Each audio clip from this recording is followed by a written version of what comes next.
okay? It's never gonna happen. Okay, so You guys are invested, all right? We wouldn't have had that reaction last session that we would have if it was just like a normal, oh, okay, yeah, whatever. Travel takes 4 days. by the way, are we doing the intro for this episode? Oh yeah. Okay, you ready? Yeah. Right, well, let's start recording. Okay. 3, 2, 1, record. Recording. 3, 2, 1, sync. Think. Cool. I got a good wavelength. Hopefully the same thing doesn't happen as last time. That was a bit of a hassle. Are we gonna listen to the same chill hop, or are you just gonna do your own thing? Yes. Do you send me a link? Yes, I will. Do you want me to send it to you directly, or just on the general chat? On the Andrew on the Facebook. Just send it on the Facebook. Okay. Just I don't wait. Hold on. Do I have my Facebook? No. The only thing is, do I have my Facebook Messenger on this laptop? Ah, dude. Then send it here. Whatever's easier. Yeah. I thought you had it on your computer. Yeah. No. I don't have. You kidding me? Gross. You have TikTok instead. TikTok. That's where all the youngins are, dude. Am I cool now? Not even a little. I'm going to follow a TikTok recipe. Actually, we kind of are today. Teresa saw a thing for something called slutty brownies. I'm like, all right, yeah, we can indulge ourselves. Slutty brownies. All it is, it's just cookie dough, right? Cookie dough 1st. And then you put Oreos or Reese's if you're a fucking psychopath, and then you just put brownie mix on top of that. That's all. It's not. Oh, I've seen a lot of those. Yeah. It's like I'm like I don't know if I would go so far as to call them slutty, like you know. Yeah, some people put like peanut butter too in it. Yeah, I feel like in order to be slutty brownies, it has to have a little bit of like cherry in there. I hear you. Or alcohol. One of the two. Are you ready? I've been ready, boy. Let's go. And welcome to another episode of A Talk of Opportunity. Andrew, stop making that face. It's creeping me out. This is Jose, your host, your primary host, the only host, the one that only matters here.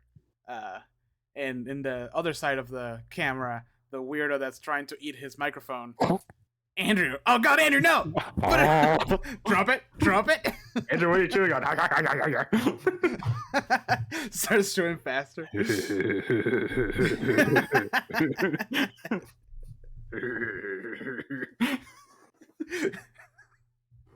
Wait, no, that was terrible. I shouldn't even do the intro. It should just be like a Attack on Titan, and then we go. No. It should literally just be me and you going, and then just cut right to the intro music. Okay. Ready? Okay. Oh, all right. Let's give it like a 3, 2, 1 pause and then go for it. All right. Okay.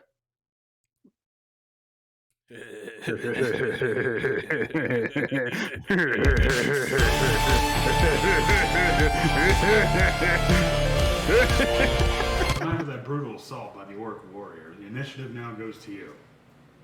Jose, what do you do? I'm gonna cast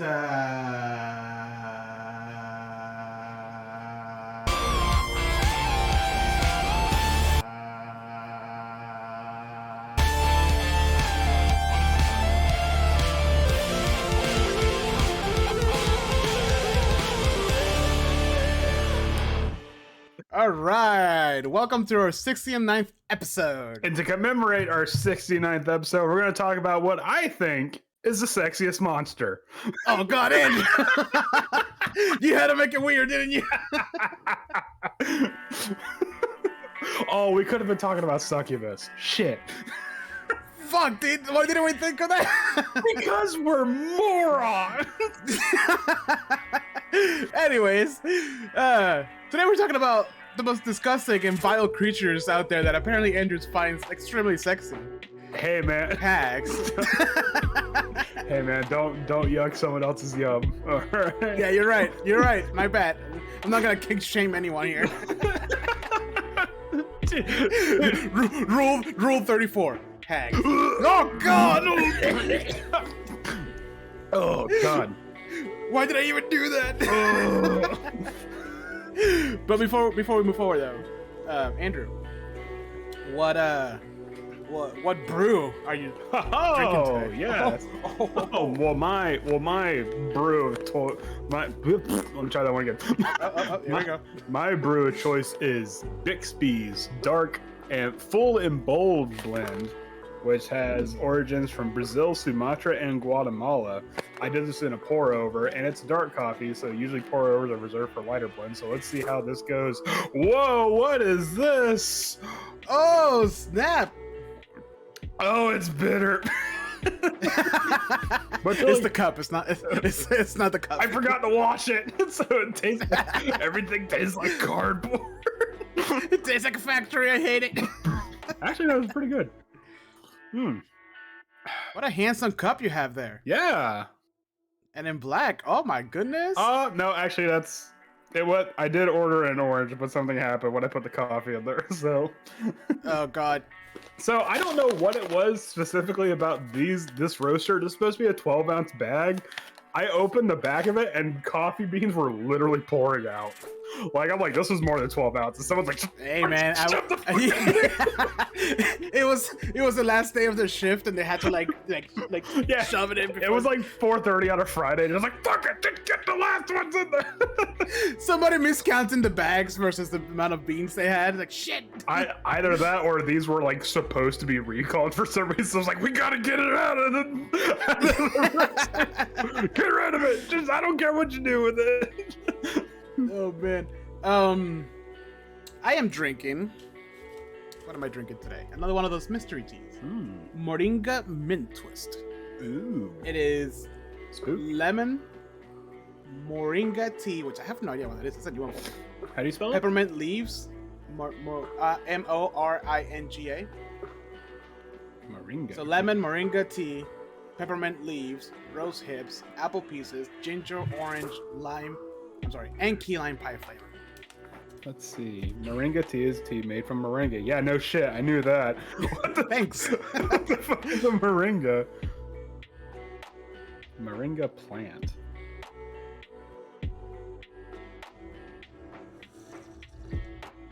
Okay, this isn't helping.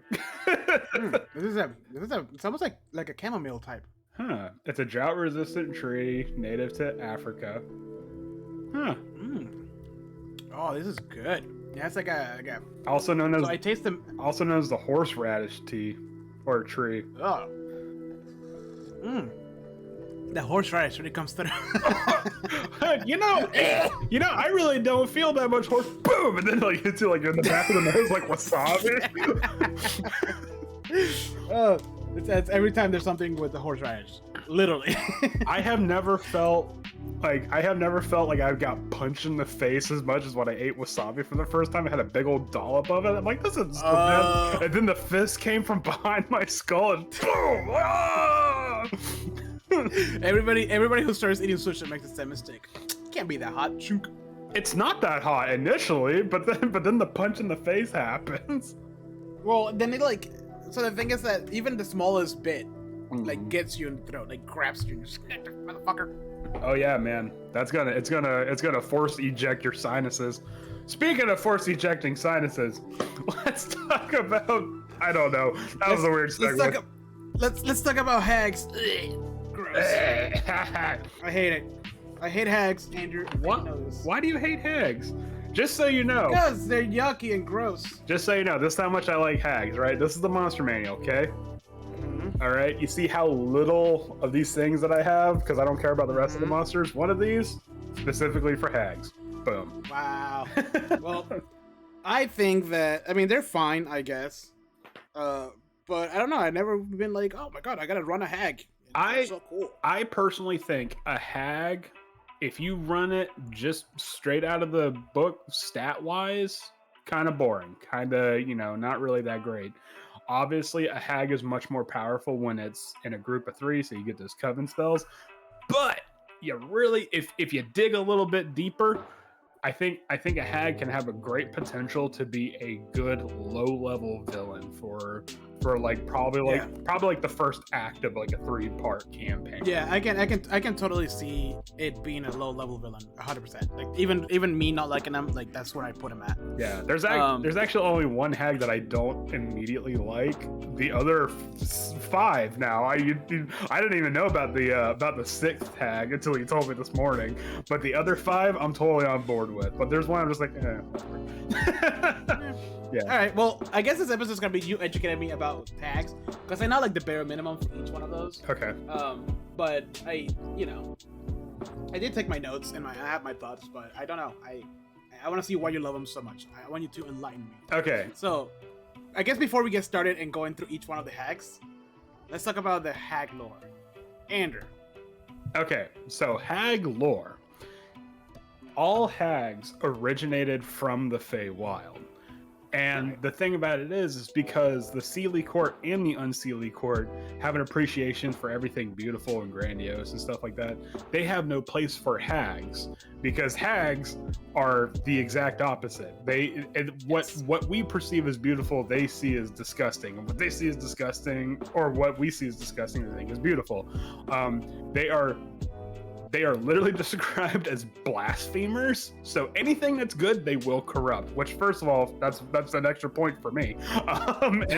In my book, anything that's like you're a natural blasphemer, I'm like, okay, cool. That immediately pings on my radar.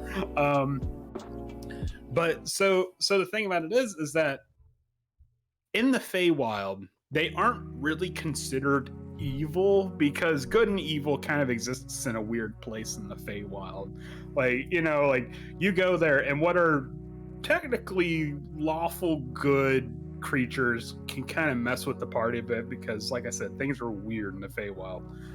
Right. So they're kind of seen as like wise women, they're like kind of like outlier spellcasters and like diviners and stuff like that. But you also want to keep them at arm's length, especially in the Feywild. Right. In the Feywild, hags kind of have like a weird respect for everybody, because it's described that like in the material plane, a hag will make a deal that is towards its benefit, and the price you might pay might be small now, but it will have like severe repercussions in the future.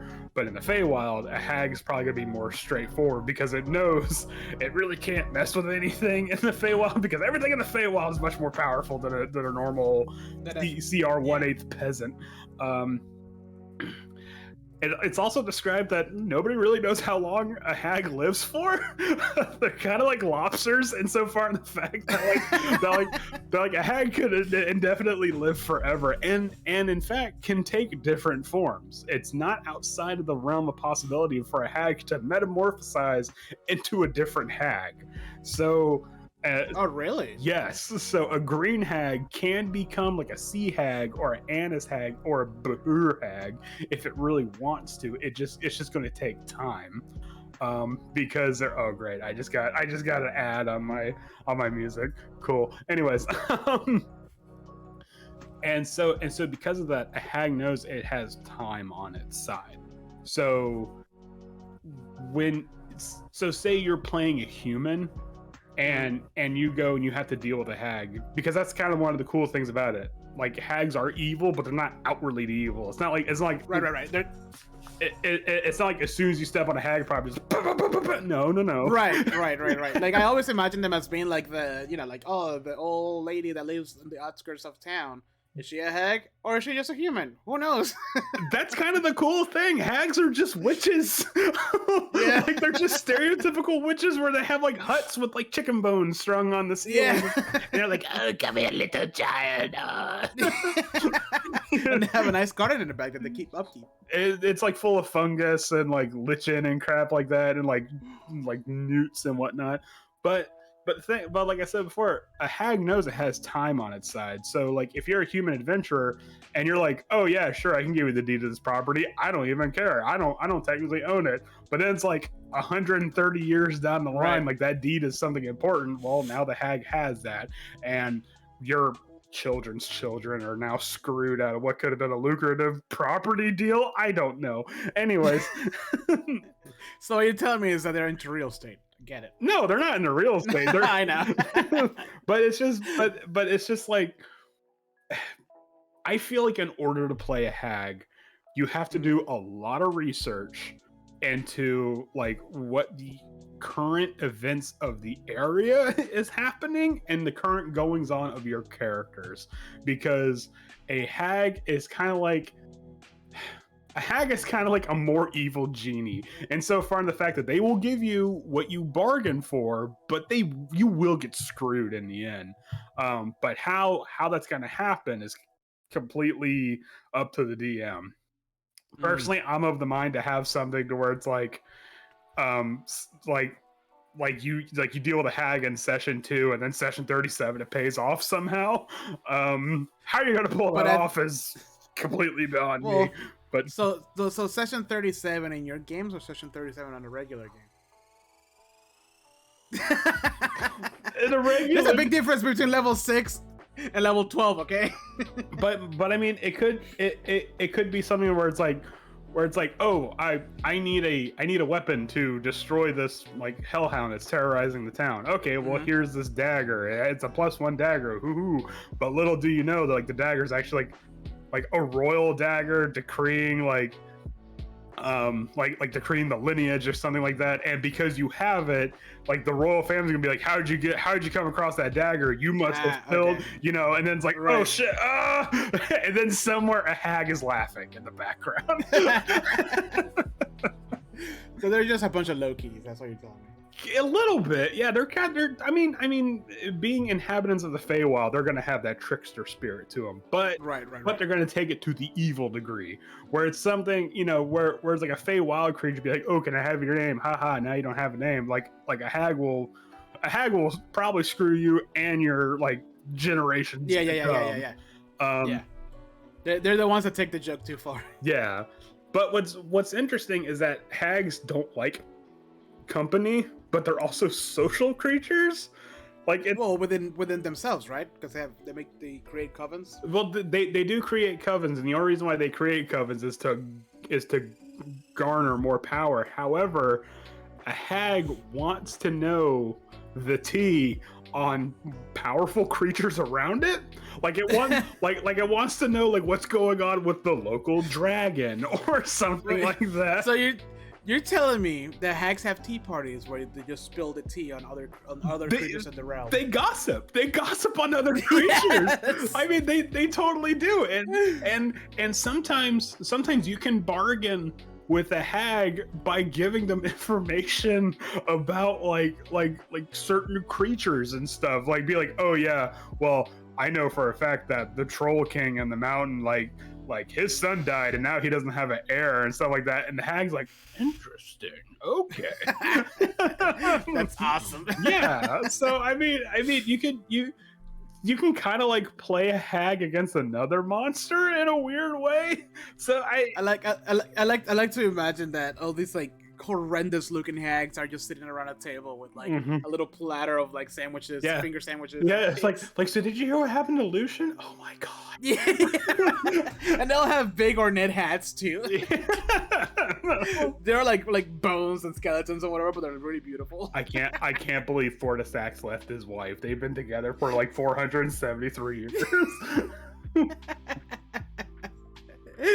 Oh shit. But another cool thing about a hag is that depending on the hag, they're never too far away from a civilization, because they know for a fact that when the chips are down, specifically humans, because they're short-lived, humans are going to go to them for help because they have magical powers, you know. And it's described in Volos that they have something called weird magic, which I'm 1,000% on board. I want magic to be weird and crap. So it's like so they describe it that they can have an item that will have an effect that could be akin to a magical spell. Like one of the ones it describes is that it can have a jar of hornets that uses their stingers to sew up wounds, and that could be a cure wounds spell. Oh, Cool. Yeah, just weird crap, you know. So you can have like a sheep's like stomach that's been like putrefied, like boom, cloud kill, like literally just fart, like literal just fart gas, you know. So I mean, it's just neat crap like that. Anyways, so they like to make housing like communities. They run a HOA. I knew it. The true evil. The Hags Owner Association. No, but they like to set up like their shop or whatever. They don't actually have a shop. They like to set up their hut, not like super duper close to a human civilization, but probably like within like a couple miles of it, because they know for a fact humans are going to go to them for help, and they see human and humanoids and short-lived creatures as like just easy targets, because they're like, okay, cool, I can get whatever I need off of these. Hags might not have a long-term goal. They might just want they usually just like to screw around with people, because that's how they get their dollars. Some people like to watch the world burn type, and that is definitely Hags. Some Hags more than others want to watch the world burn to varying degrees. Also, what makes Hags a good villain is that they almost always have little cohorts, it's described that they have like goons and brutes or something like that. I think I have the terminology wrong, but I'm going to use goons in the future. So a hag, even though a hag doesn't like company, that does not mean it's going to be alone. Like it might have like a little clutch of like goblins or kobolds or something like that look up to it, because it's this mystical woman of the woods, and it's powerful. Yeah, you know, especially kobolds, because anything that's like more powerful than a kobold, which is 99% of the monster manual, they're going to look follow it. Yeah. Yeah, but then they'll usually have like one like bruiser, like a bugbear or something like that you know that will be under not its spell but its command. Again, that also depends on the hag. Yeah. Okay. All right. Do you want to say anything before we go any further? Well, I want to dive into the why they were. No, I was kidding. Why are they hags? Why the why of their? I don't. No. Like, know. I think that. I mean, it makes sense. It's kind of like what I knew about hags, right? Like they're just like classical like witch that lives at the skirt of the town, and like some kids go to like get healed, or they give them candy and whatever, and they eat them. And you're never quite sure if like the creepy old lady of the town is a hag or not. Like it could go either way. Yeah. You know, I didn't know that they like to share tea with each other, which could be a really interesting like network. Yeah. Of information where like players can get information from a hag for a prize. It's actually described that excuse me. It's actually described that one hag might know like hags know hags. Like there is like a hag network. So you can so you by default if like say there's a hag LinkedIn. Yeah, there kind of is. There's a hag social network. Like you can interrogate a hag and be like, okay, I'll tell you the whereabouts of of hey Marge. Yeah, Auntie Grendel. You know. I got this humans here. You don't want to know what happens to Bob. Yeah, it's like some crap like that. So I mean, it is described that hags know what's kind of going on with all hags, and they hold that against each other. But what's really cool is that so hag covens, it's 3 hags, and the reason why it's 3 hags is because the 2 hags are always going to disagree, and then one has to be the swing vote. But so like what is the ones from Hocus Pocus, the 3 sisters? Yeah, exactly. Oh god, I can't even think of their names. I can't remember. Yeah, like the one that's like all dumb and shit. She's the one that's always like veering the vote either way. Yeah, exactly. Yeah. There's always one that's going to side on one side or the other. And Sabrina too. There are 3 witches, and then the crones from The Witcher 3 are 3 witches. Because it's a thing. It's like an actual thing. Whoa! I didn't know that. Yeah. Now I don't know if we're talking about the Chilling Adventures of Sabrina, because that's something. Anyways, no, the other one, the one from like the 890s. Yeah, the good one. Anyway, was the Netflix one not good?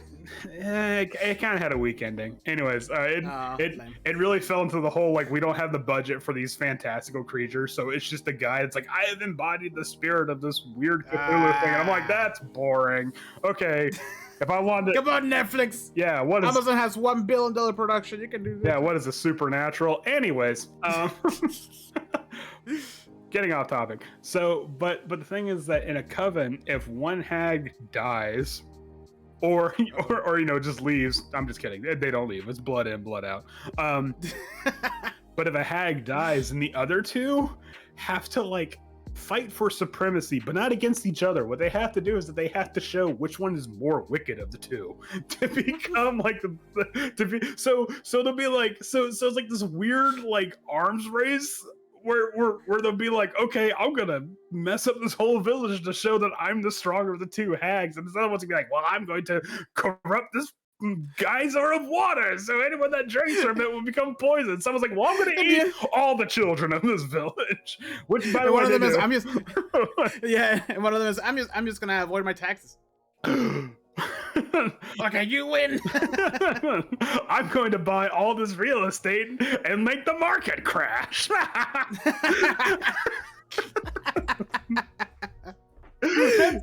Truly evil. All these first-time homes that are here for first-time home buyers. I'm gonna buy them off and rent them out. You guys are amateurs. I'm going to introduce trickle-down economics. Oh God.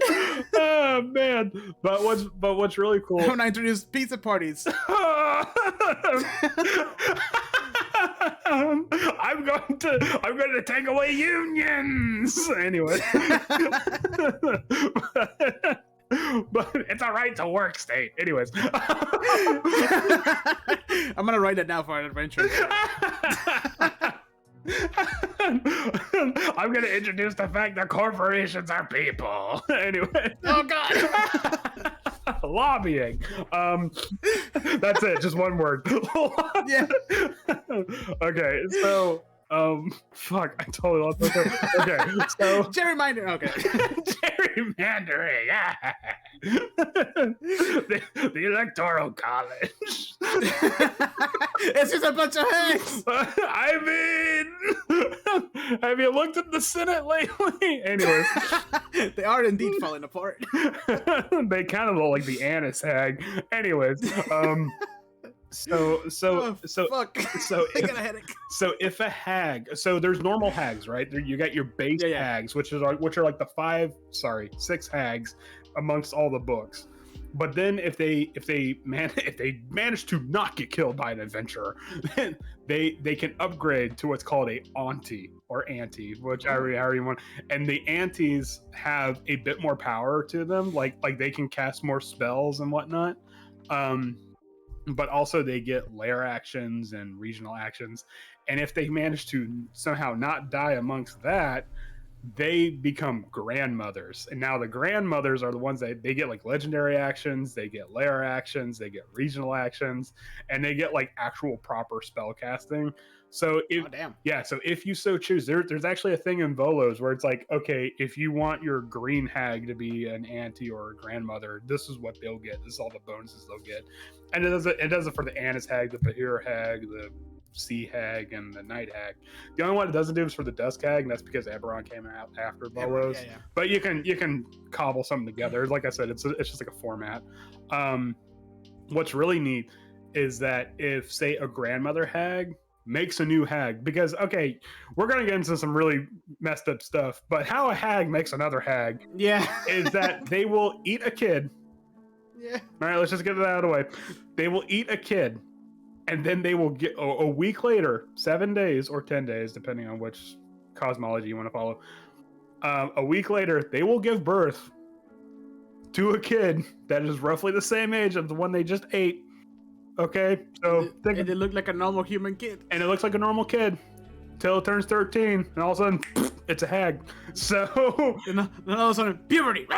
Yeah, I mean, I'm talking like I'm talking not like, oh, within 13 to 16, they're like, oh god, I'm growing all weird and crap. Oh, I got hair in places I didn't normally. No, I'm talking like 12 years 12 years, 23 hours, and 59 minutes. It's a person, and then the next minute, boom, hag. So, Oh god! yeah. Can you imagine seeing like "Happy Birthday to you"? Like nails grow out of it, and like its teeth turn to iron and stuff. That would be terrifying. But I mean, it's not like, okay, so hold on. You kind of went under the conception that like a child is just a hag child, just like a normal child. No, we're talking like Damien prophecy level, like okay. yeah, where it'd be like, oh, I found this in the woods, and it's like a beheaded bird, and there's like blood on its hands and stuff like that. I made it for you. It's like, where it's like, all right, creepy British kid. No, in my books they'll be a completely normal kid. Yeah, that you'll fall in love with. They're 11-year-old. You've rescued them from many dangerous things, and they're the cutest thing ever. And then this, one day on their 30th birthday. And then the second its voice breaks, like I think I'm, oh god, it just turns into a hag. The skin rips and the hag just flies out. Okay, so kind of. So she eats a kid, yeah. So she has a normal looking. Eats a kid. Kid turns 13, turns into a hag. If the hag that ate/birthed the kid is a grandmother hag, it immediately jumps up in rank to become an anti-hag. And so I thought auntie was first and then grandma was. Exactly. So a grandmother gives birth to the one below it. Oh, okay. Yeah. So a grandmother can give birth to an anti-hag, and then an anti-hag just gives birth to a regular hag, and then hags just give birth to hags. So I mean, it could be something where you can introduce a coven, where there's two aunties and a grandmother and stuff like that. And obviously the grandmother is the alpha of the three, and something happened and he managed to kill one of the aunties, but the other three scarpered off. Well, give it a week later and maybe there might be another auntie, or give it 13 years later. It depends. Personally, if I was a hag, I would take that kid, throw him in the Feywild, and kind of mess with the little time dilution thing to see if it gets it right. I mean, what's to say that that's not what they do? I mean, they can. Pinch. They as being inhabitants of the Feywild, what's to stop them from doing it? Be like, all right, put it back in the oven. Is it done yet? Okay, no. Just poke it with a toothpick. Nah. But I actually kind of lost my train of thought there. You're explaining the how hags are made. Oh yeah, well, birds and the bees. Well, that is how hags are made. The birds and the bees of hags. But I think almost every hag, well, not every hag, but a lot of hags can disguise themselves as something else. There's one hag I know for a fact can just look like a person, like a normal, regular person. All the other hags are always in the shape of something that's like ugly. So, why don't we go down to hags then? Yeah, let's do it. Let's get started on this. So the first one that everybody kind of knows, the most common one, the green hag. Yeah, this is going to be your common. They live in Florida. Why? swampy, dying forest and misty moors. Now I'm just imagining a hag with like Mickey Mouse ears. it just go. Oh, you know what? They would go to Disney World and hold up the line and stuff like that. Oh God, no! And then feed off of the. No, they're not calling from What We Do in the Shadows. Like they don't. No, wait, because they do. I mean, they do kind of like revel in that kind of shit. But this one is specific tragedy, right? Yeah, they have an obsession with tragedy. Oh yeah, sure enough. Okay, fine, fair enough. No, you know what? A green hag will walk around Disney World and take the masks off. You're fire.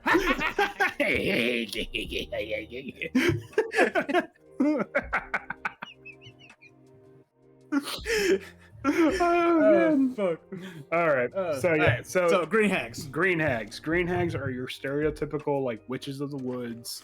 Mm-hmm. They don't really have a lot normally with spell casting. They really only have like 3 cantrips that they can cast at will.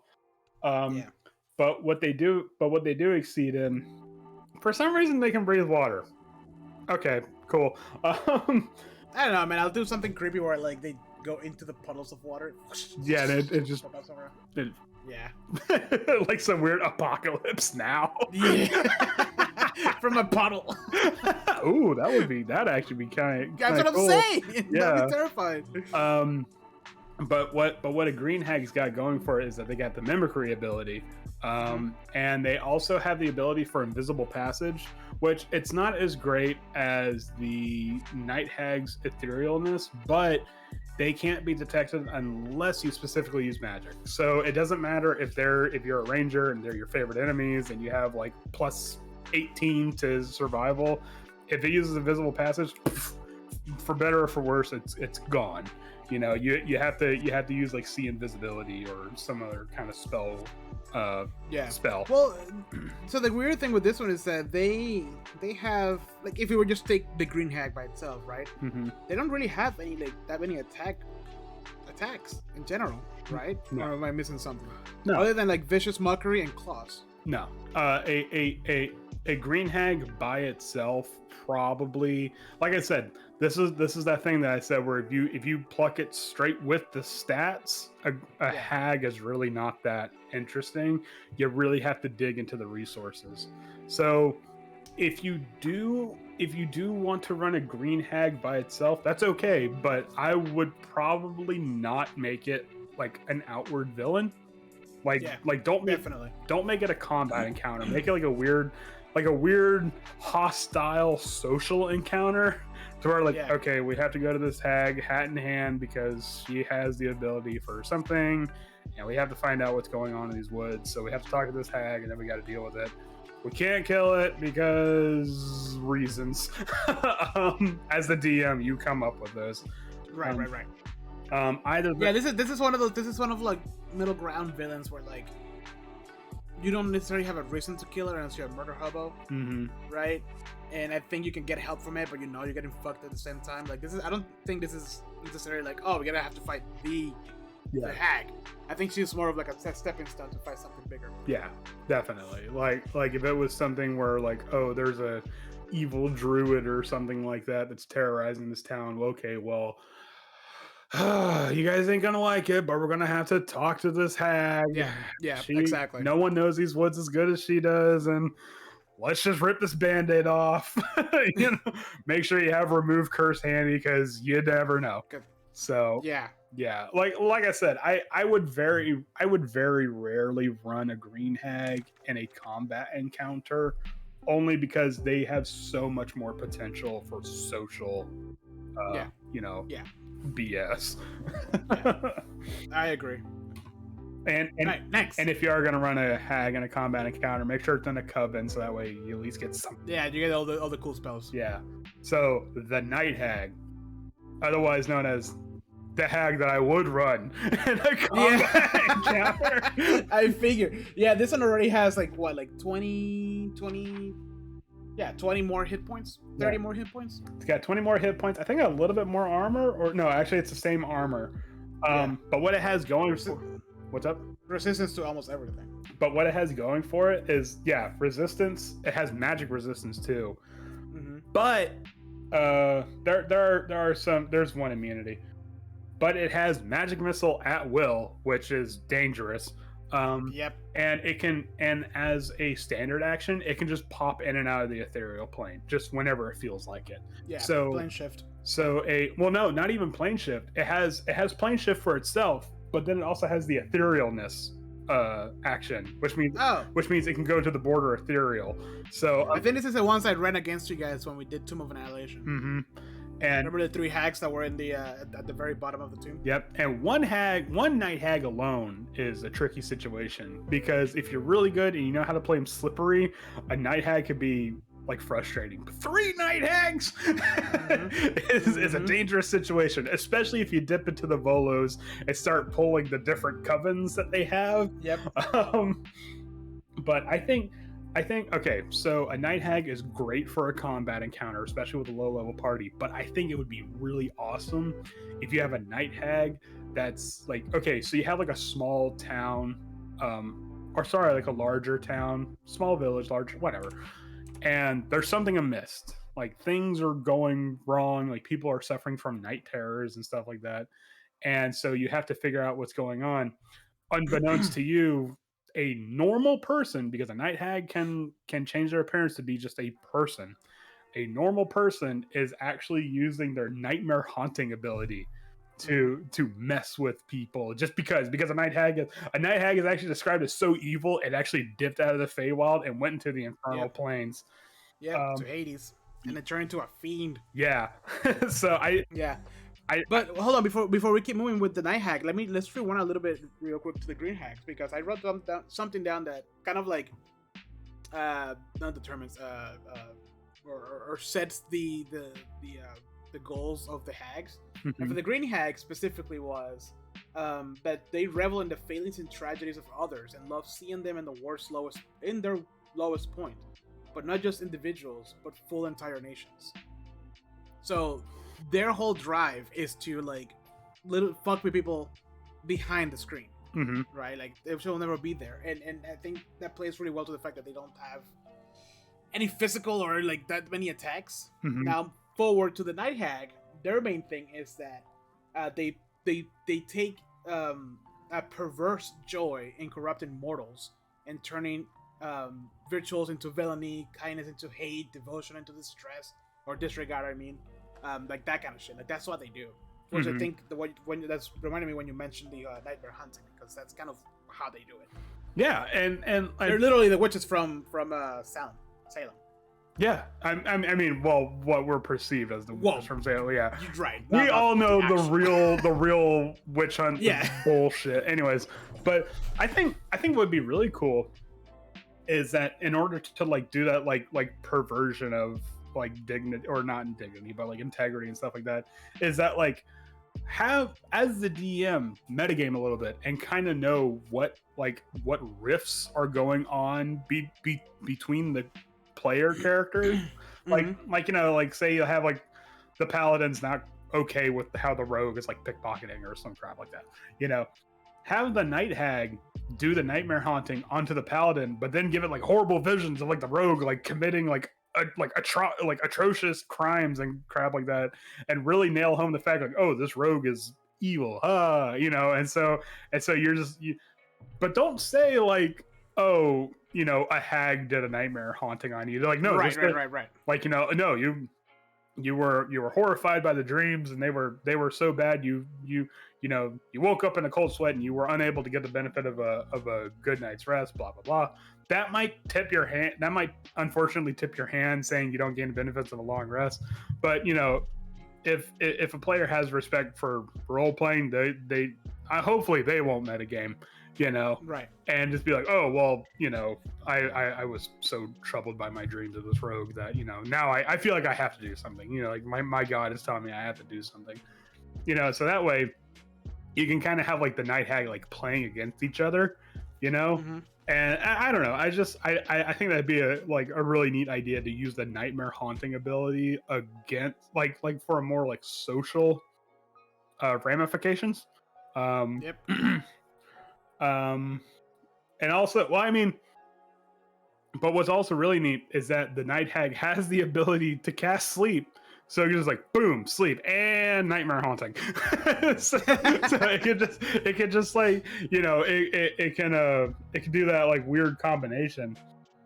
So I don't know. I see a Night Hag. I think endless possibilities in ways it can like, well, not endless, but like a lot of possibilities of ways I can use it to screw with my players in a good way, you know, because as a DM, you know, you get quote unquote in a good way. I mean, you know, like sorry, to make for an interesting adventure with my players. All right, Andrew, the Sea Hag, the quote unquote, and I said write it down, the ugliest of them all. The ugliest of them all, and unfortunately, I think the weakest of the six. I agree. Both in like the stats and just the things that he can actually do. Yeah. Even though Death Glare is kind of cool. Death Glare was effective when I used it against you guys in Rhyme. So so that had it going for it. And also the horrific appearance, if you do it right, the horrific appearance is really good. However, the fact that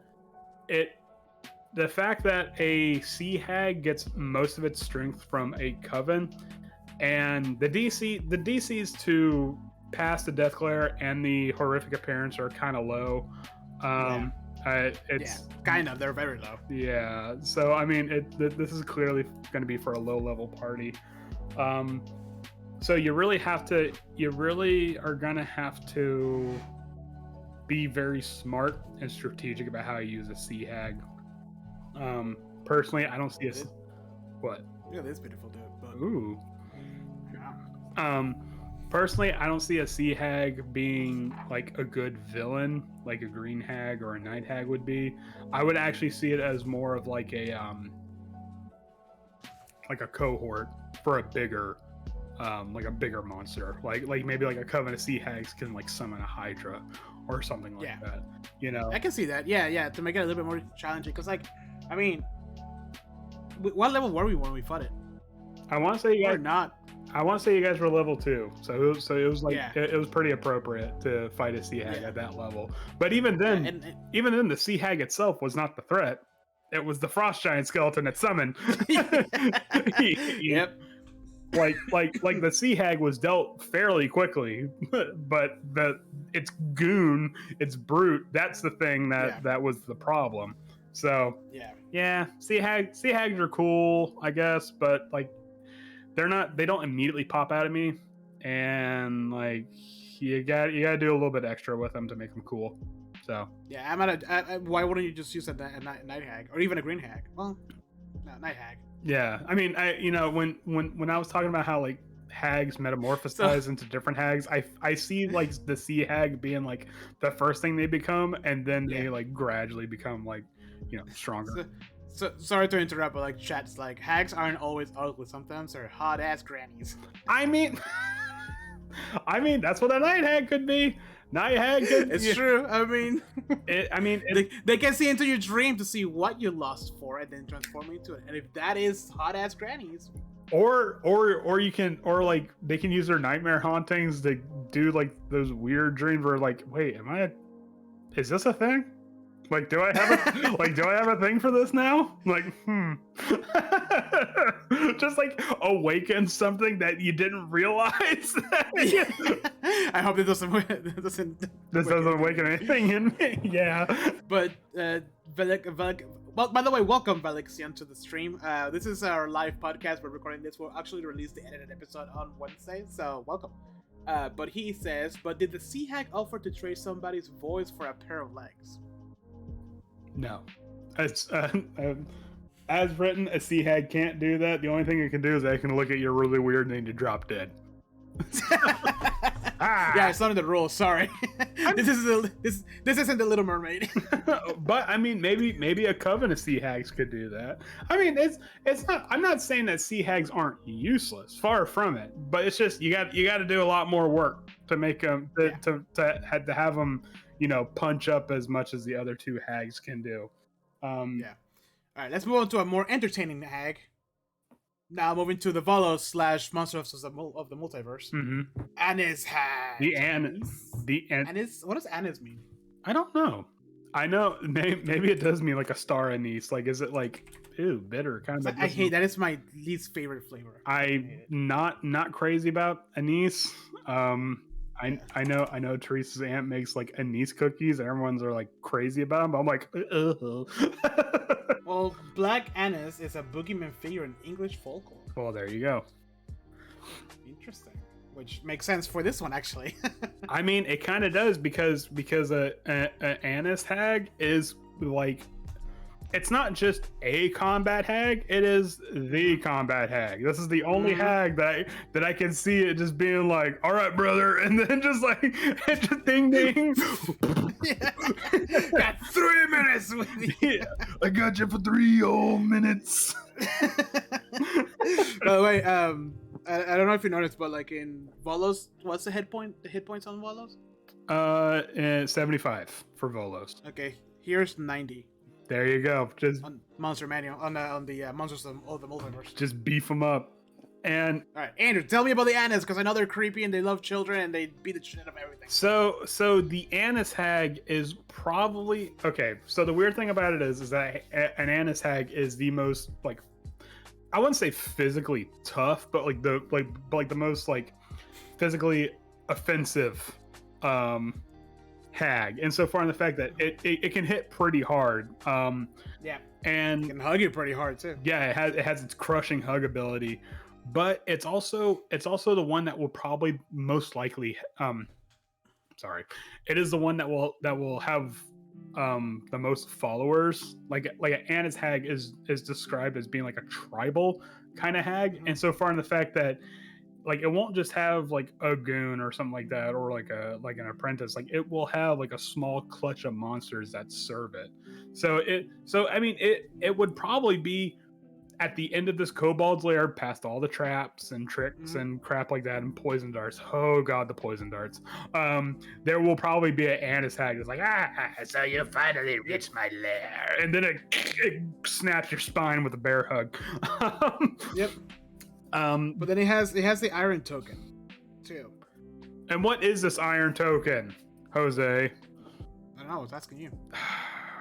So it describes that a Annis hag can pull out one of her teeth or her nails, which gross, and can make a token in the form of a coin, ring, or a tiny mirror. While having this token, they can actually have a conversation with the hag. Up to 10 miles, right? Up to 10 miles, which plays... It's pretty significant for D&D. Oh, yeah. Yeah, I mean... Also, Valexion says an Annis hag is a successful cult leader. I mean, it kind of is... Well, the most interesting part is like, yes, the cult thing actually makes a lot of sense. But when you put it that way, because like, one thing that it likes to do also is to corrupt children. Mm-hmm. And do you read that part? Like it was like they could turn into an old woman or an old man or whatever, and like become friends or befriend kids, like young kids, and then slowly have them like, oh, it's okay to like, you know, litter on the streets. Oh, it's okay to, until it's like eventually like, oh, it's okay to push your mother off the stairs. Kill your parents. What's that? They won't buy you a PS5? I think you should fucking kill them. Anyway, but no, that I was actually about to get to that. That's probably where that iron token comes in, where it'd be like, because these are one of the few that actually have the disguise self spell. Instead of just like some weird thing where they turn to an ugly creature, they can just straight up cast disguise self. So they could be like, oh, it's the granny of the woods, and you know, like you can have like a Hansel and Gretel kind of thing where it's like, oh, come into my cabin and I'll make you some meat pie or some crap like that. It's like, oh, take this is just for you and stuff like that, and it gives you one of its nails. But it's not gonna like take it out. Like, no, it'll like do it beforehand and give you an iron. I'll do it right in front of him. Oh, hey, you kids want to see a magic trick? Yay, do it again, dude. I only got 9 more, man. I can't.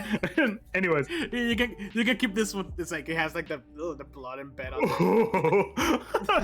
It's got thanks, I hate it. It's got bits hanging to it. But it could be something where it's like, oh, here, take this coin and Granny will be with you always and stuff like that. And if you're ever scared or something, just talk to it and I can hear you and Granny can always help you out. And then because a kid is stupid, like a kid will actually start talking to it. I say naive. The kid is naive. We agree to disagree. Anyways, but okay, because the kid is naive. You know, it could actually talk. It could actually talk to this coin and stuff like that, and then it'll be like, oh, Granny is actually talking to me. Holy crap! And so then it'll start going into it, and I imagine, because it's talking about like corruptors of children, it's probably going to be like targeting kids that come from a not well-to-do house anyways. I mean, if we really want to get into that territory, because, you know, eating kids is fine. Domestic abuse is apparently where we're going to draw a line. But I'm talking like, you know, like maybe like, you know, like the kid comes from a house where like the parents are like neglectful and stuff like that, and be like, oh, that's why this kid is seeking out the company of a fucking hag to begin with.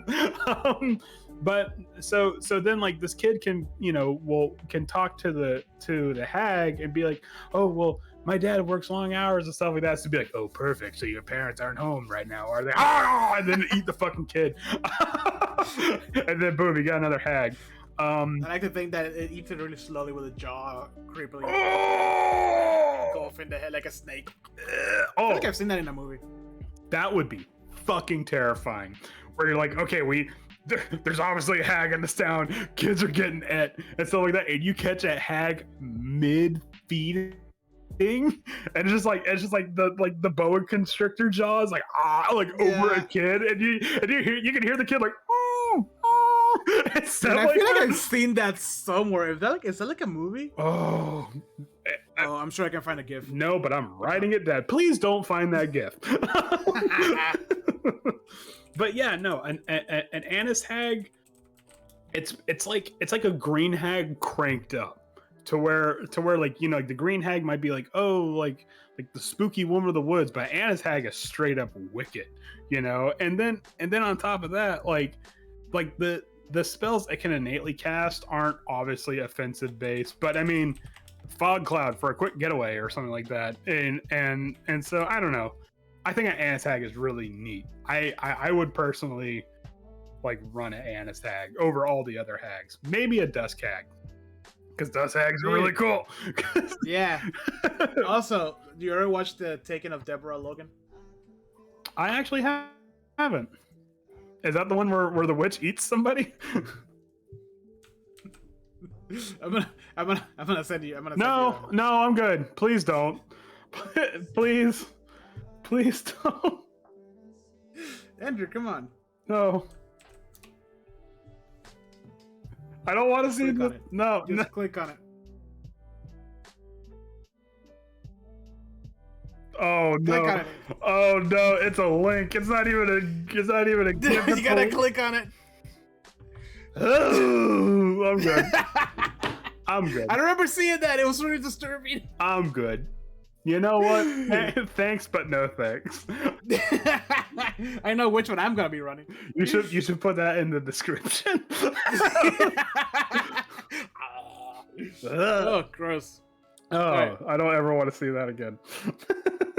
I have another one. Anyways. No, I'm good. I'm good. So yeah. Oh, excuse me, Jesus. So the Anise hag,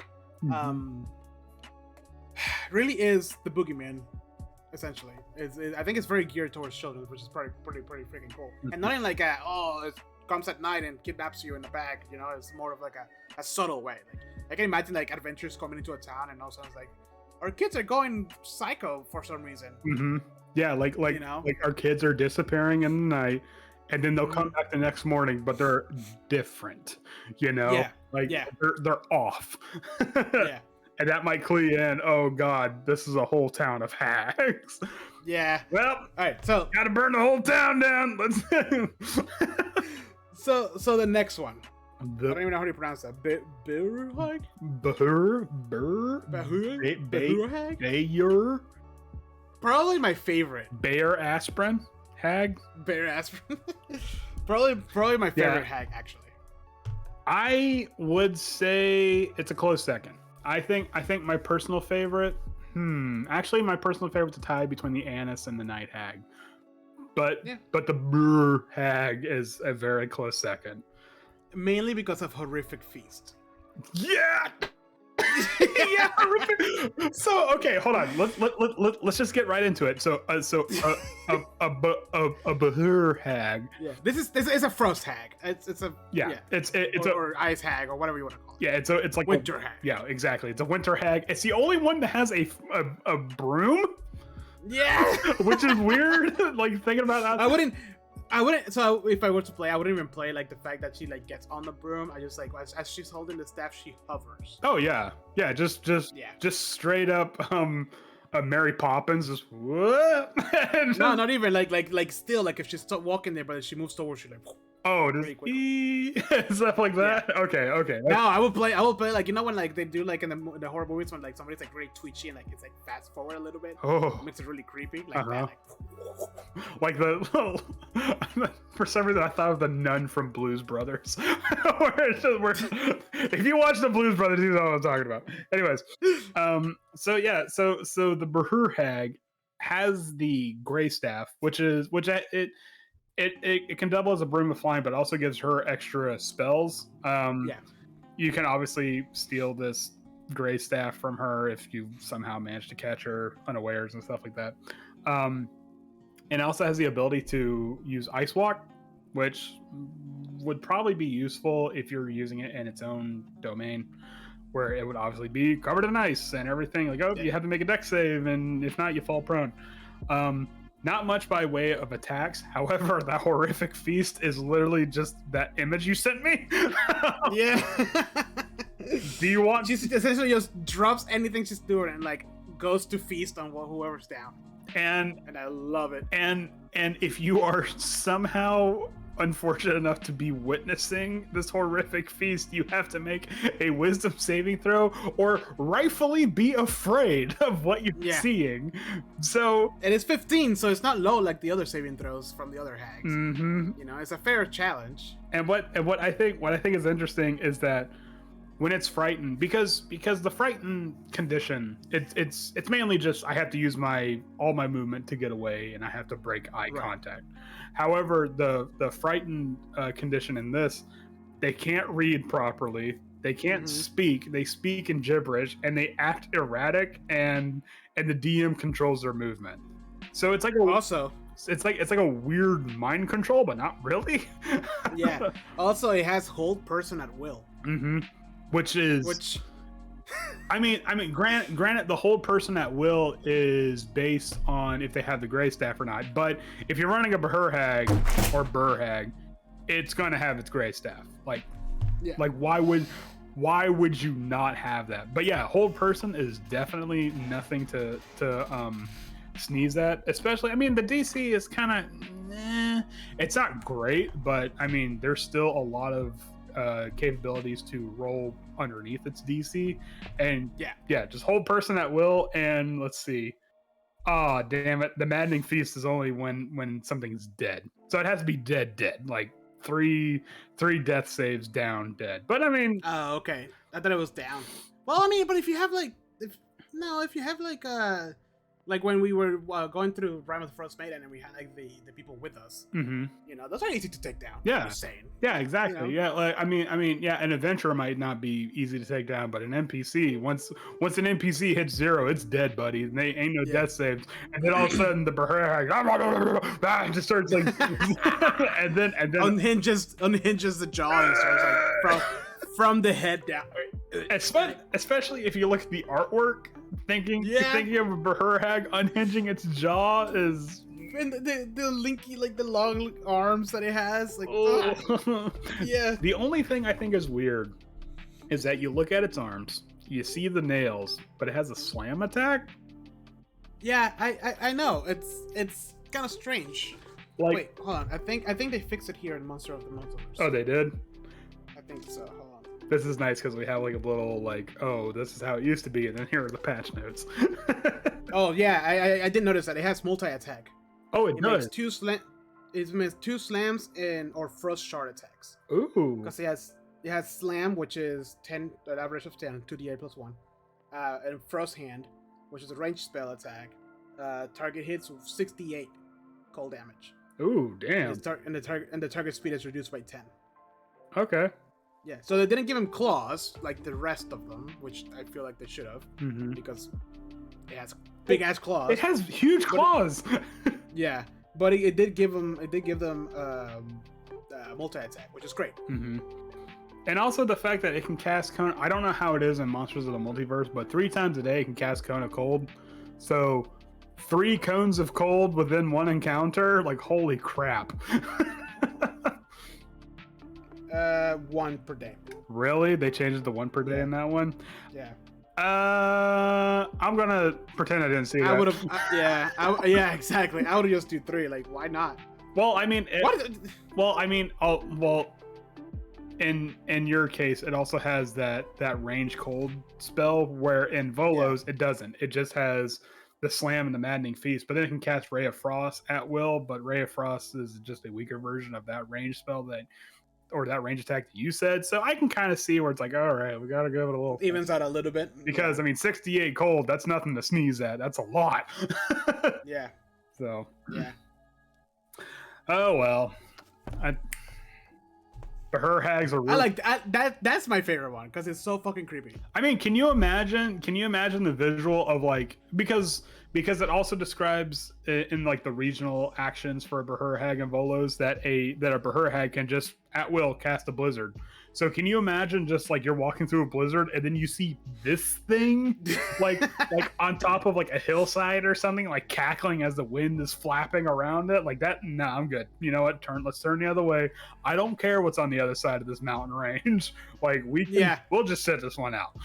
Yeah, we're gonna camp here and forget about what we just saw. Or what if you, as the unfortunate adventurers, are like coming across the remnants of a caravan that a Bheur Hag has been set upon, and you just see it, just eating a person like a hoagie, like a snake. Yeah.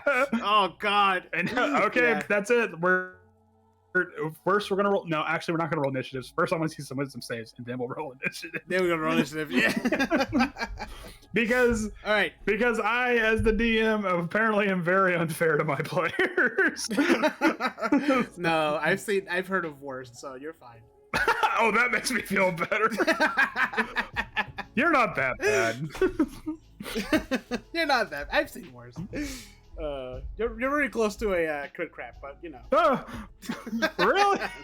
No, not even close. Okay. I'm just messing with you. No, you're not. Hey, Alex. Welcome back. We just talked about the Frost Hag, or whatever you pronounce her name. Hag.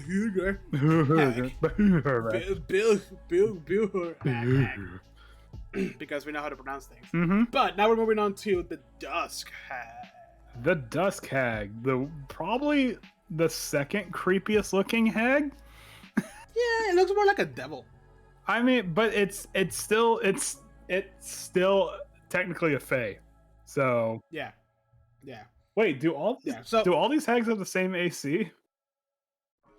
No, I think the Sea Hag had the lowest one. Yeah, the Sea Hag is the only one that has a lower AC. All the ones have the same AC. Yeah. Fuck the Sea Hag. Anyways, so these guys, from my understanding, is essentially they're just like divination hags, and they're sought after by like adventurers and like people of power for their power of prophecy. But like with any evil aligned genie / wizard / they don't really. What are the chances that this hag is going to actually give you the correct the play-by-play of the vision that she had about you? Well, I mean that's the thing. It might be a case of we're like, okay, I'll tell you what I know, but the thing is, do you really want to know what? Right. Like I will tell you everything that will happen. So I mean, I can see this being like a old fashioned like the oh god, what were they called in Greek society? Oh fuck! Not Oasis, not a. But you know what I'm talking about. Where they. It starts with an O. No. They were all women. Yeah, they were like the soothsayers. Oracle. Jesus. Yeah, the oracles. Yeah, like the oracles of like ancient Greece, where they set up in these caves that have gas vents that might or might not give them illusions or something like that. But then it'd be like, oh, Coven, I'll tell you what holds of your future, what's left of it. Yeah, just to freak them out. It does have a cool table though for prophecies. Roll me a D10, Andrew. Okay. Oh god, I need a D10. You put me on the spot. Hold on. No. Don't you have like dice everywhere? I do. Okay, good. I do. While you look for your dice, this is the common dev Elixion said on. It says, "quote unquote," I, as a DM, am very unfair to my players. End quote. When you, the DM, have a cleric NPC use flesh to stone into shape into shaped stone into greater restoration before giving the rogue with the still living but impoverished family a series of books bound in mortal flesh that somehow know all the family's secrets as the family is disappearing. Okay. I mean, I was thinking more of like counterspell or revivify, but I mean, you just took it to a whole new level, man. Yeah. All right. Oh man. All right, so I You roll. need somebody to talk to? Yeah. Hey, look, man. It's gonna That's be. intense. It's gonna be okay. It's just a restoration before giving the rogue that's still living in for impoverished family a series of books of mortal flesh. Yeah, that's that could break into a lot of different aspects, especially the secret of the families. Anyways, so roll me a d10. I did. I rolled a 9. Look for 2 crossed swords. There your goal lies. And it's like, what does that even mean? Like, does it like means what it means. like does the bat? Does the town? Yeah, bat. Oh, let's see. I rolled a 10. What does that say? Take my seat. Take my hat. It's good. It's good. Of course it's cool. It's a free hat. It's good. Anyway, sorry. What does the 10 actually mean? If you see 2 crows, turn back. Beyond is death. See, I would take if I was running a Dusk Hag. First of all, I wouldn't just throw a Dusk Hag out. Like I wouldn't get like if I have an adventure and I know a Dusk Hag is coming up, I would prep for it. So that way I can make these prophecies where you shoot an arrow and paint a target around it. Because like 2 cross. Okay, let's take the first one. 2 cross swords. What does that mean? Does that mean I'm going to be coming across heraldry that has 2 cross swords? Am I gonna know what's happening during a fight? Like, or a guy that has 2 cross swords in his back? 2 cross swords? Is it like a weird bathhouse situation? What exactly does a cross swords mean? What happens if it's somebody with scissors? Yeah, that's technically cross swords. You know? By the way, I would imagine the voice for this thing will be really deep because it looks intense.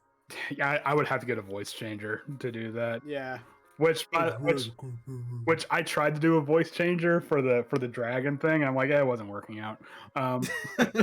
So I just ruined my voice for that session at the time. But yeah, no, I would probably say like a Dusk Hag is like not as powerful as a Night Hag, but stronger than a Green Hag. Do you think so? Do you concur? Well, it has. Well, does it have a disguise self tree? Well, yeah, because I think a Night Hag has more of like counter spells and attacks. This is more of like, again, I don't, like you said, I wouldn't put this as necessarily like, oh, they're the main villain, one against the party, right? Like this will be like working in the shadows, you know, like they hold some special power on this village. People reverend this Dusk Hag, but for them it's not a Dusk Hag. For them it's a Oracle, right? But for the adventurers who've killed many of these, know that it's Dusk Hag. Like, how do you combat that? Well, I mean, the thing about it is that the Dusk Hag has the Nightmare Touch ability, which, granted, it needs to be unconscious. The target needs to be unconscious, but it also has sleep. So just boom, cast sleep, and then it can use its Nightmare Touch ability, or as a reaction, it can also use the Dream Eater ability. So if someone in your party is unconscious from that sleep spell, so it'd be like, okay, the Dusk Hag took a little bit of damage. All right, I'm going to use my standard action to cast sleep. All right, good night, barbarian. And then I'm going to use my reaction to use the Dream Eater ability. Okay, so I gain back a little bit of hit points. And then next turn I'm going to use my Nightmare Touch, and I'm going to reduce that barbarian's health by X amount. So I mean, there's things you can do with a Dusk Hag. Like I think under the right circumstances, it can hold its own in combat. But again, like any other hag, much more potential for social stuff. As opposed if you were made to make a coven of 3 different hags, what would your party composition be? Ooh, definitely Annis Hag, Dusk Hag, Night Hag. Boom. Okay, Annis Hag, definitely a Night Hag, and definitely the Frost Hag for me. Really, I feel Yeah. I feel like the Frost Hag would be like region locked. Like I can I can see a coven of Dusk Hags. I'm not sorry, a coven of Bheur Hags, and like Icewind Dale easily, like easily in Icewind Dale. But like a Bheur Hag and like somewhere in this what? Valixia says Dust Hags gets real powerful in the 1930s for the improper farming methods.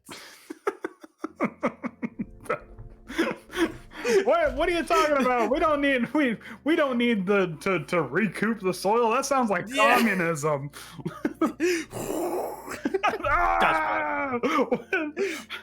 If only there was some easily preventable way this could have been prevented.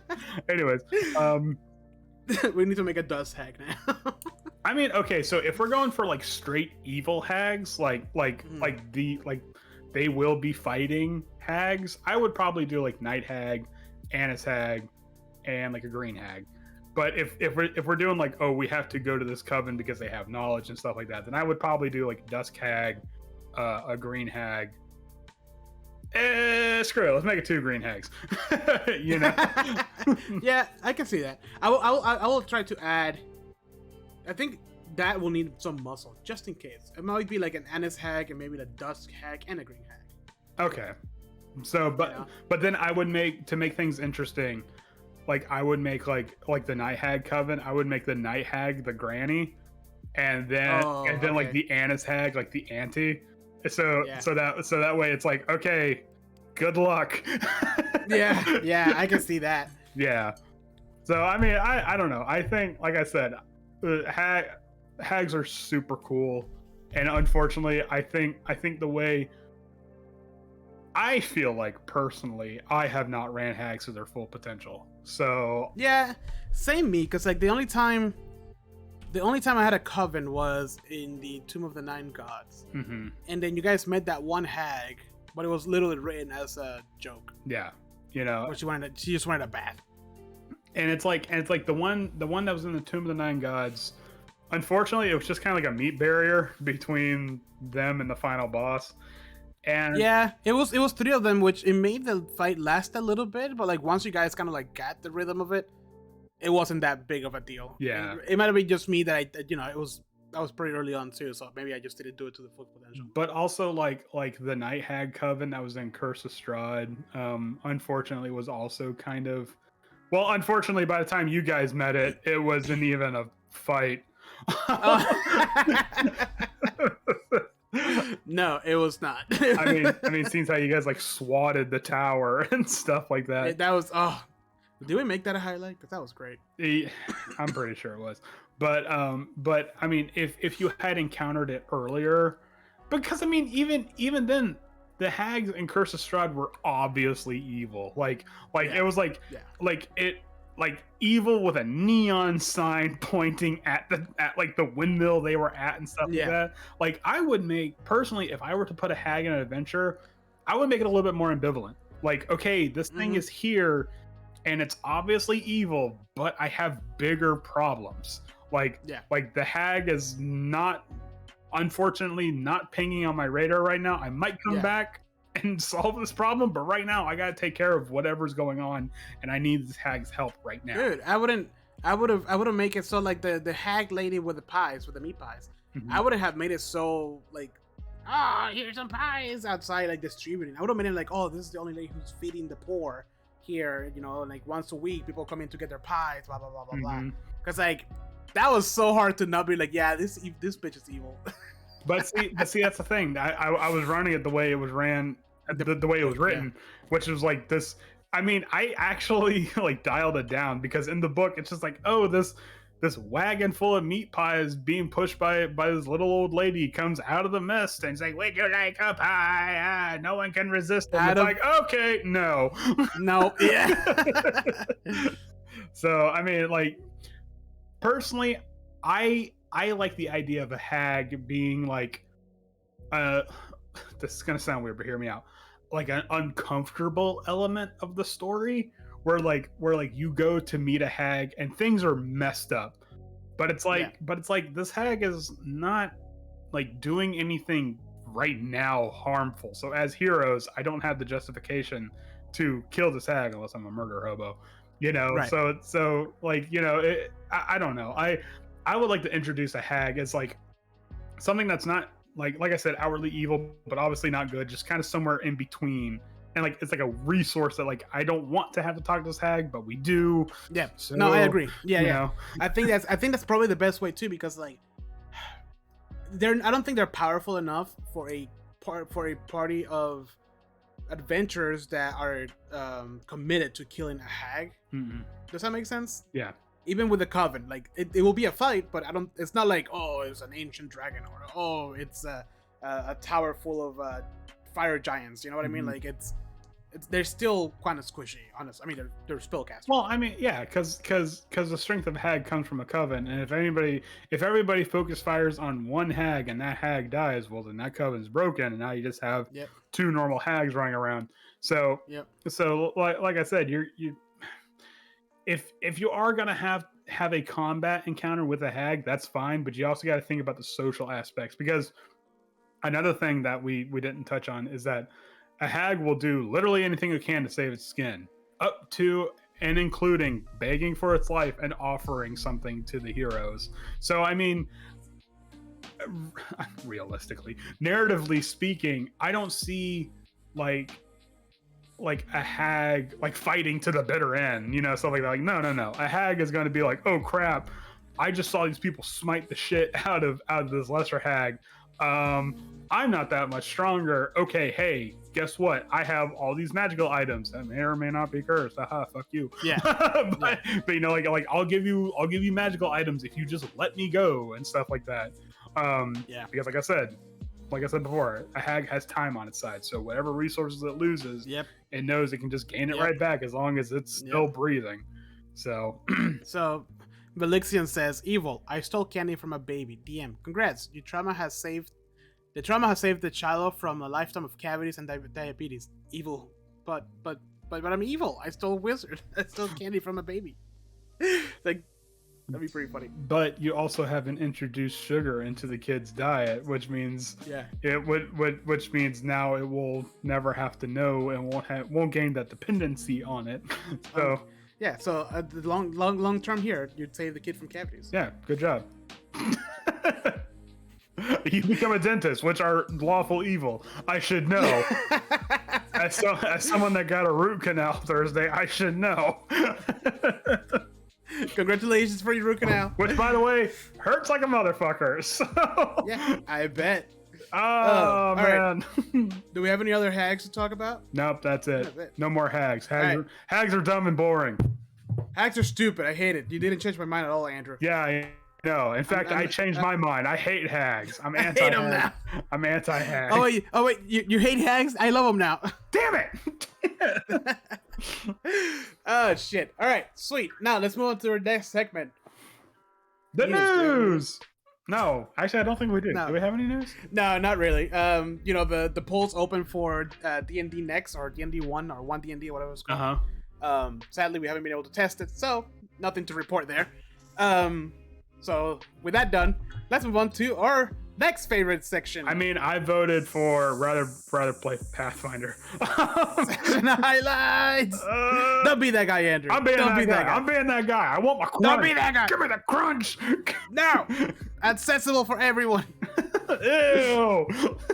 Accessibility. All right, Andrew. Let me be my gatekeeper, damn it. Session highlights. We played one game instead of two between episodes because my sleep life happens. Well, my sleep schedule decided, hey, fuck you, you ain't gonna go to sleep till 4:00 in the morning one day, and I'm like, oh, it was your fault? Yeah, it was my fault. It was directly my fault. Wow, I can't. You're the DM. I can't. This is gonna show up on your. This is gonna show up on your weekly review.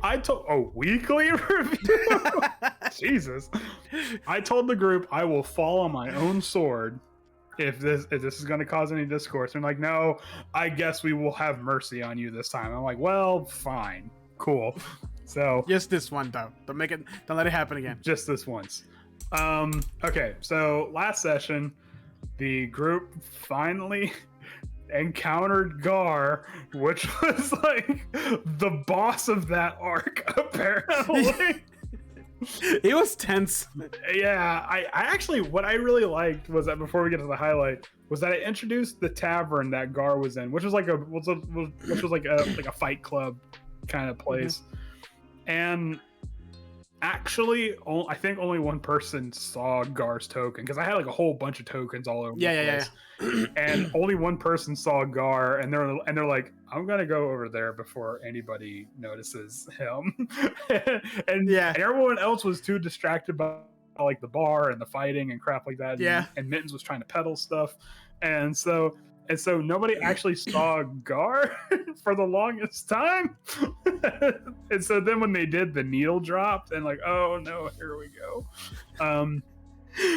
Bheur did a straight. So to give a little bit of a background as to what's happening, the past like 3 or 4 sessions, we've kind of delved into one of the secrets of one of our player characters, which turned out to be that he ate a previous character's live. Okay, hold on. You explain it. So our rogue, our Tabaxi rogue, their secret going into Rhyme was that this is actually one incarnation of several reincarnations that they have before, and they only have vague notions of what their previous incarnations was, and what they knew of their last life was that 1, they drowned by trying to fish for knucklehead trout, and 2, they were revived by a druid.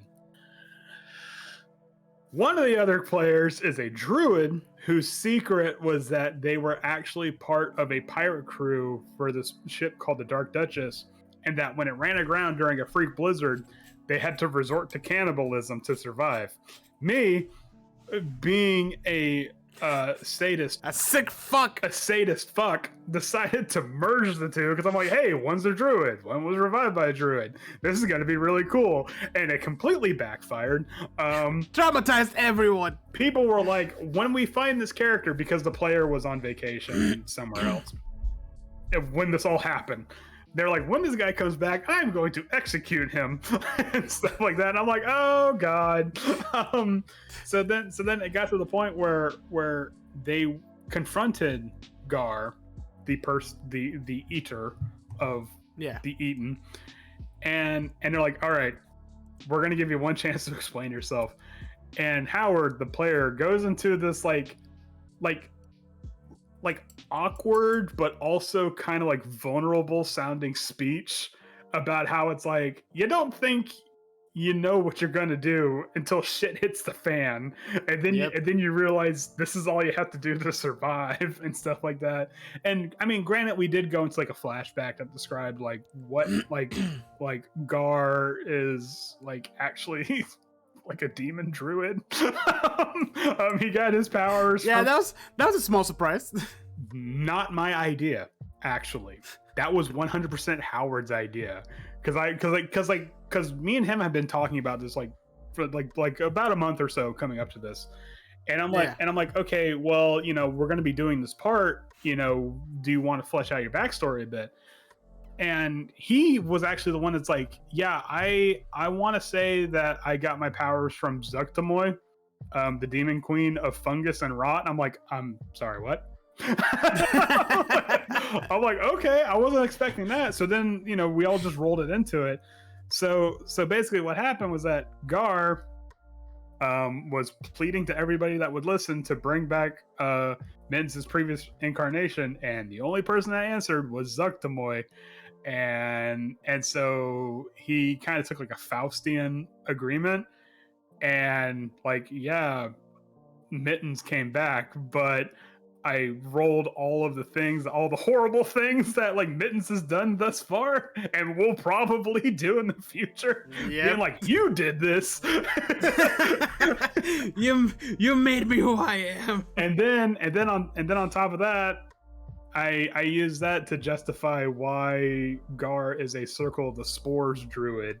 So, I mean, that little speech that he gave, like the you don't think you will, but you will when you have to, like speech. Yeah, that's my personal highlight, because it's just like, all right, Howard has the floor.